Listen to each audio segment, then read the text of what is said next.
My name's Ravi. And I'm Tess. I'm from London and Ravi's from Manchester. And we're your presenters. And there's one more important person for you to meet, our producer, Gordon. Say hello to everyone, Gordon. Hello! And how are you today, Gordon? Very well, Tess. And you? I'm fine. Good. We'll speak to Gordon again later in the show. Ooh, you're very smart today, Ravi. Is that a new shirt you're wearing? Yes, lovely, isn't it? But you told me you're trying to save money. You said no more new clothes. Well, I know, but, well, you know me, Tess. I saw it in the shop and I liked it, so I had a look at it. But they didn't have my size, so I thought, oh well, never mind. And then I looked again and they did have my size. So I thought, well, I'll try it on, but I won't buy it. And then I tried it on, and of course it looked fantastic. And the shop assistant said it looked really good. And I still thought, no, I won't buy it. And then I looked at the price, and it was quite expensive, so I thought, no, I can't buy it. And then the shop assistant said that it was in the sale. Last week it was £80, but this week it was only £40. That's half price. So I bought it. £40 for a shirt? But look at it. It's a great shirt.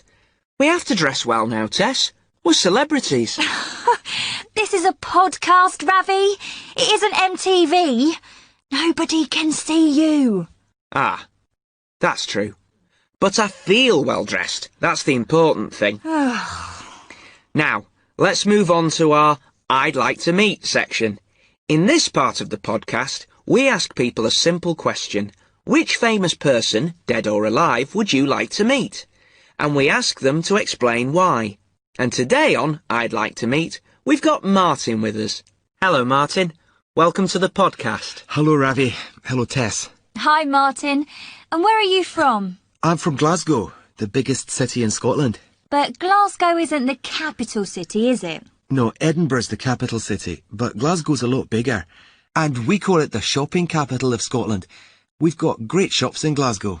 It's a great city. I'd like to visit sometime. I'm the king of shopping. Ask Tess, she knows. It's true. Now it's time for the question. So, Martin, which famous person, dead or alive, would you like to meet?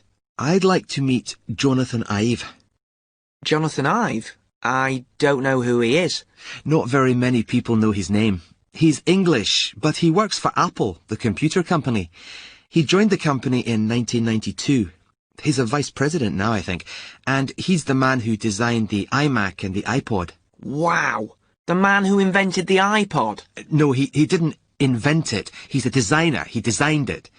He's designed other things too, of course, but the iMac and the iPod are my favourites. They're design classics. OK. And why did you choose Jonathan Ive to talk about today? Well, I'm a student and I study design, industrial design. And for anyone who studies industrial design, well, Jonathan Ive is the king. You know, he's a genius. He's the most important industrial designer in the world. The most important thing for industrial designers is function. You know, what something is used for, what it can do. And with computers, speed was the most important thing. Nobody cared what they looked like. People just wanted them to be fast, really fast. But when Jonathan Ive designed the iMac for Apple, he designed something beautiful. And people loved it. It was still a good computer and very easy to use, but they also loved the way it looked. The round shape, the colours, and they all bought it. It was very, very popular. I got my first iMac in 1999. It was orange, bright orange. It was beautiful. And I think that was the moment when I first decided to be a designer. And what about the iPod? Well, the iPod looks fantastic too. It's another example of perfect design. First, it's a fantastic idea. It changed the way that millions of people listen to music. Even the Queen's got an iPod. And then it's really easy to use. And finally, it's incredibly beautiful. It's beautiful to look at. That's what perfect design is. And that's why he's my hero. And is there a special question that you'd like to ask Jonathan Ive? I'd like to know why he doesn't want to be famous, why he doesn't like publicity.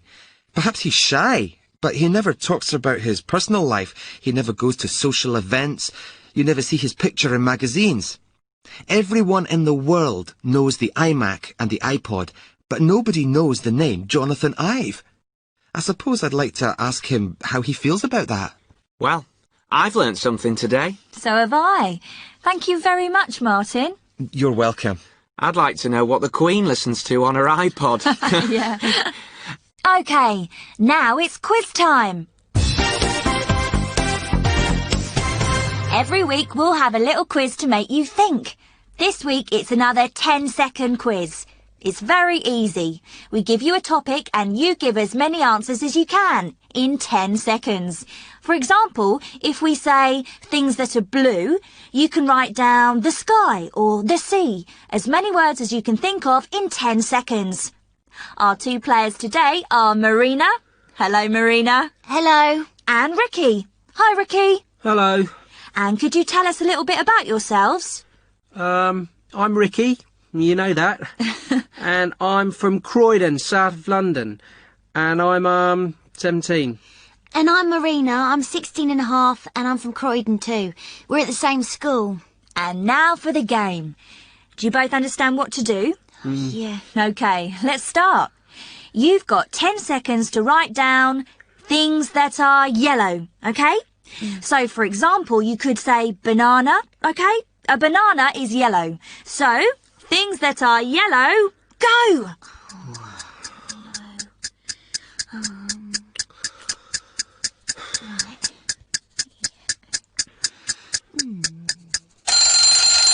OK. Marina, how many have you got? 6. And how about you, Ricky? Only 5. OK, so let's hear your 6 words, Marina. Things that are yellow. The sun. Lemons. Cheese.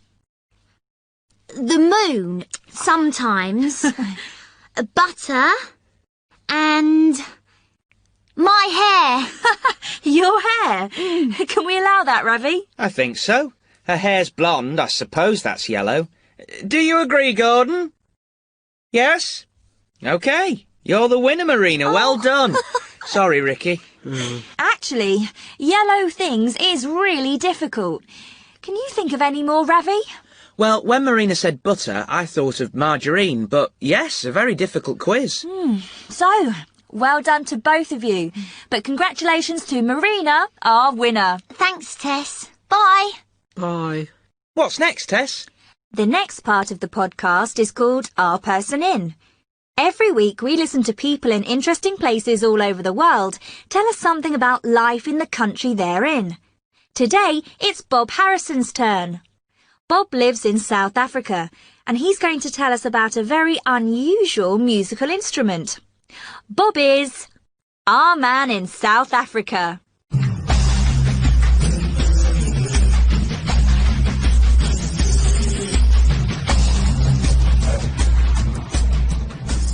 If you're a football fan, you'll know that the World Cup in 2010 will take place here in South Africa. When the famous names and the big stars walk out into the stadiums in 2010, they will hear a sound they've never heard before. The vuvuzela. The vuvuzela is almost a musical instrument, but not quite, and you hear it at every football match in South Africa. It's about 1 meter long, and it sounds a bit like an angry elephant. When you hear a stadium full of fans blowing their vuvuzelas, the sound is something you'll never forget. Football is very popular in South Africa. The stadiums fill up early with fans, especially when the South African national team, called the Bafana Bafana by their fans, are playing. The smell of food is everywhere. Barbecued chicken or beef are very popular choices for football matches, and everywhere the sound of vuvuzelas. Not everyone loves this strange music. Some fans say they've stopped going to matches because the noise is so awful and so, well, noisy. But as for me, well, I like it. I think it makes football matches in South Africa different from anywhere else in the world. The only thing is, I can't play the vuvuzela. When I blow, it doesn't sound like an angry elephant so much as a bored bee. I need to practice before 2010.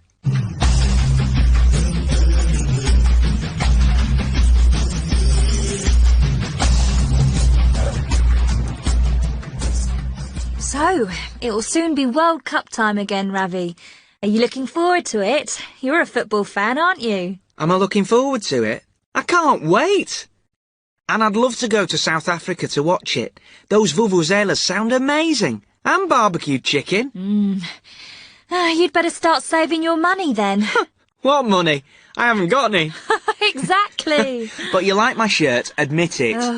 Anyway, we'll hear from another one of our people in the next podcast. Now it's time for your turn. In this part of the show, we go outside to find out what people think. And today, we're going to stay on the subject of football.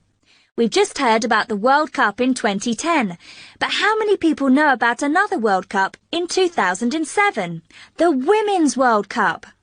Do you watch women's football, or maybe play it? Do you like it?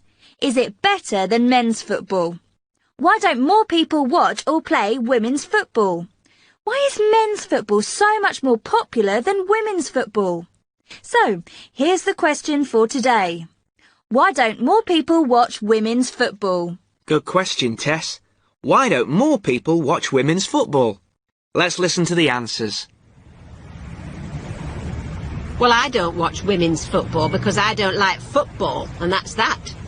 All the football fans I know are men, so of course they like to watch men play. They'd only want to watch women if they were, you know, attractive, wearing little tight T-shirts and very small shorts. That's most men's attitude. I can't understand why women want to play football anyway. It's a ridiculous game. Don't they have anything better to do with the time? I think it's just traditional in a lot of countries that football is a man's game. I used to play football. We call it soccer. At home in the States, actually. It's really big there. Girls and boys play together at school. There are about 7 million women who play regularly in the States. I think it's because your football is quite new as a sport in the States, so we don't really see it as a man's game. We don't have the same tradition. It's a game for everybody. I love watching women's football. I play at school. Lots of girls do. My mum says I'm football crazy. I'm in the school team, and I want to play professionally one day. Girls play better than boys.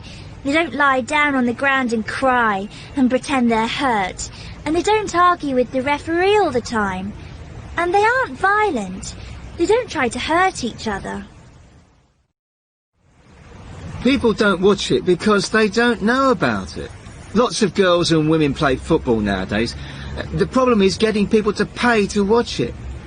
We need to take women's football more seriously. We need advertising and companies to sponsor games and teams. We need a proper professional women's league with good paying conditions.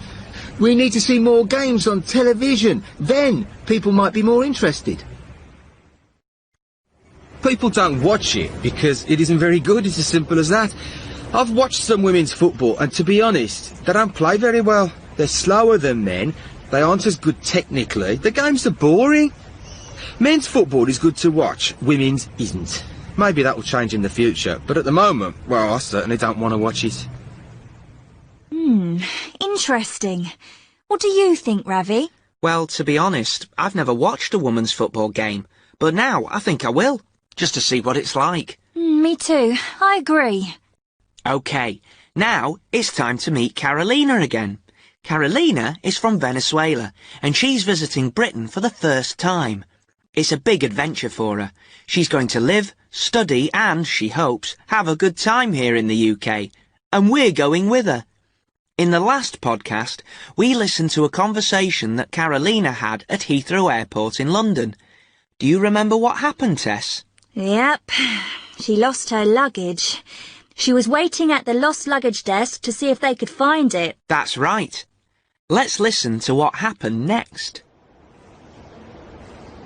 Yes, that's right, from Caracas. A blue bag. No, it isn't blue, it's black. Oh, sorry. Black, not blue. Yeah, he's looking for it now. All right.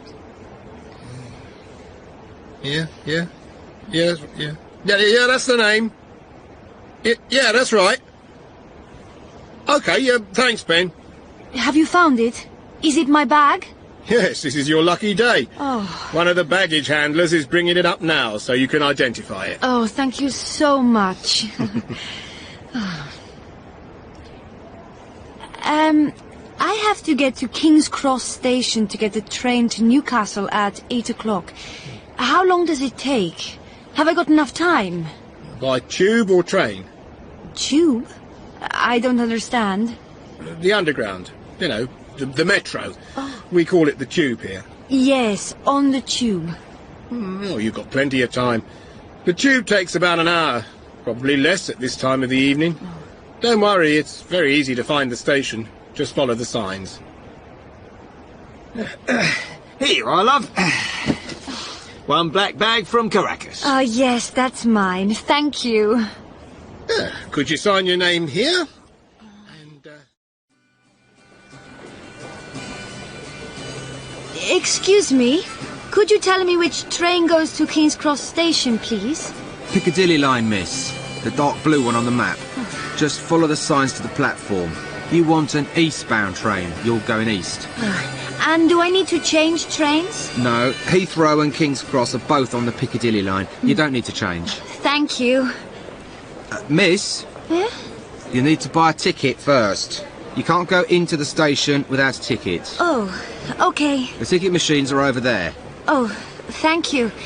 But I haven't got any English money yet. I didn't have time to change any in the airport. The machines take Visa or MasterCard.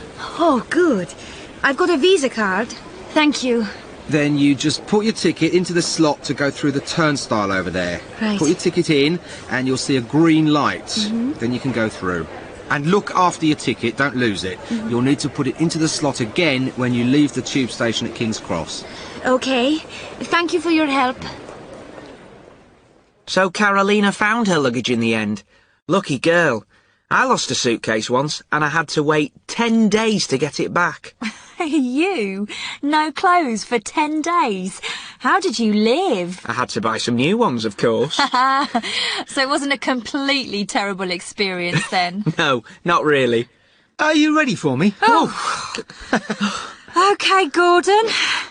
Right, it's time for Gordon's joke. What have you got for us today, Gordon? A good one, as usual. Are you ready? Go ahead, Gordon. A man went into a pet shop one day. "I'd like a parrot that talks," he said.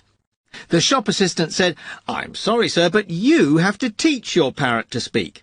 So the man bought a parrot and took it home with him. A week later he went back to the pet shop.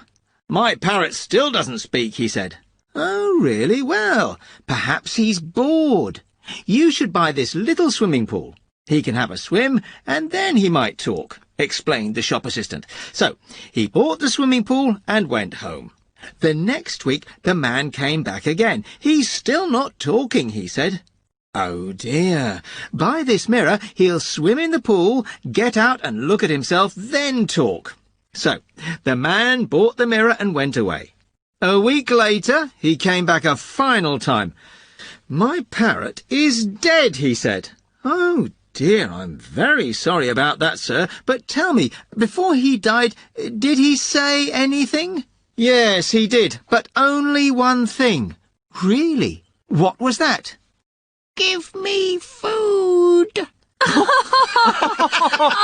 Gordon, that's horrible. He didn't give it any food. Oh, poor parrot.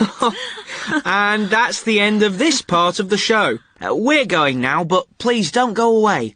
After this little break, you're going to hear Tom, our English teacher on the podcast.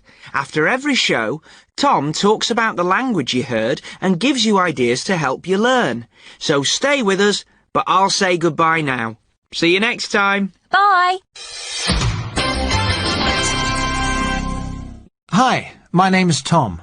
You'll hear from me at the end of every podcast. I'm going to talk about some of the language that you heard in the podcast and talk about ways to help you learn English. In the last podcast, we talked about using "can you" for a request, to ask someone to do something. Listen. Excuse me, can you tell me where the lost luggage office is, please? Today we listened to Karolina at the underground station asking someone to help her. Listen to what she said. Excuse me, could you tell me which train goes to King's Cross Station, please? Piccadilly line, miss. Karolina says, could you? We use can you or could you when we're talking to friends or people that we know well. But we often use could you with people that we don't know very well, when we want to be very polite. Here's another example at the airport. Here you are, love. One black bag from Caracas. Oh, yes, that's mine. Thank you. Could you sign your name here? And, The man at the lost luggage desk uses could you to Karolina because he is being polite. Listen to the pronunciation. Could. Could. You spell it C-O-U-L-D, but the letter L is silent. Could. Now listen to the words together. Could you? The individual words are could and you, but when we say them together we say could you. We do this a lot in English. Here's another example. When we ask a question in the past, we can use did you. The individual words are did and you, but together we say did you. A good learner's dictionary will tell you how to pronounce individual words like could. It uses special symbols, but it doesn't tell you how words sound when we put them together. It's a good idea to make a note of the pronunciation of common phrases like could you or did you. You can use words and sounds from your own language. This will help you to remember how to say them. There's another thing I noticed in the same dialogue. Listen to it again, and notice what the man says when he gives Karolina her bag.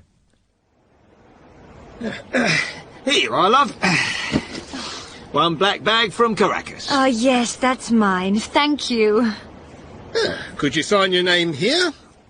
And, He called her Love. Do you remember the old lady at the airport who called Karolina dear? Love is very similar. Older people might call you Love sometimes, even if they don't know you. They're just being friendly, so don't think it's strange. Now, let's talk about something different. The verb look. Listen to Ravi and Tess. £40 for a shirt? But look at it. It's a great shirt. Ravi is using look in the usual way. He wants Tess to look at his shirt carefully to see how nice it is. Now listen to look in this section about Karolina's lost bag. oh, sorry. Black, not blue. Yeah, he's looking for it now. All right. The man used look for. He isn't looking at Karolina's bag. He doesn't know where it is. He's trying to find it. That's what look for means, to try to find something. The meaning of look changes because of for. Now listen to another section about Karolina's ticket. How is look used here? And look after your ticket, don't lose it. You'll need to put it into the slot again when you leave the tube station at King's Cross. The man tells Karolina to look after her ticket. He means take care of it, don't lose it. The meaning of look changes because of after. So, look at, look for, and look after all have different meanings. There are lots and lots of verbs like this in English, verbs that change their meanings. Look is just one example. Some people call them phrasal verbs, and some people call them multi-word verbs. In the first podcast, I talked about keeping a vocabulary notebook. Use your notebook to make a note of any multi-word verbs that you notice. You can usually understand their meaning in a sentence, or you can use a learner's dictionary. For example, you can keep a page of your vocabulary book just for look, and make new pages for other verbs when you come across them. There you are, another example. Come across means to find something accidentally, when you aren't trying to find it. So, now you can start another page for come. Now for something different. Do you remember the name of the strange musical instrument that they play at football matches in South Africa? Listen. When the famous names and the big stars walk out into the stadiums in 2010, they will hear a sound they've never heard before. The vuvuzela. The vuvuzela is almost a musical instrument, but not quite, and you hear it at every football match in South Africa. Yes, it's the vuvuzela. But I'm not really interested in the name. I want you to notice that he says the vuvuzela. In English, we use the with the names of musical instruments. So we say, I can play the piano, or can you play the guitar? This may be different in your language, so try to remember it. That's nearly the end. Just one more thing before I go. Here's a phrase that I'd like you to try and use this week. It's another multi-word verb with look, so you can add it to your look page in your vocabulary notebook. Listen to Ravi and Tess talking about the 2010 World Cup. So, it will soon be World Cup time again, Ravi. Are you looking forward to it? You're a football fan, aren't you? Am I looking forward to it? I can't wait! Ravi is looking forward to the World Cup. He's excited about it. He loves football and he's going to really enjoy watching it. Can you translate look forward to into your language? Try to use it this week. If someone says to you, are you coming to the party on Saturday? You can say, yes, I'm really looking forward to it. OK, that's all from me. I'll talk to you all again next time. I'm looking forward to it. So, bye for now. See you next time.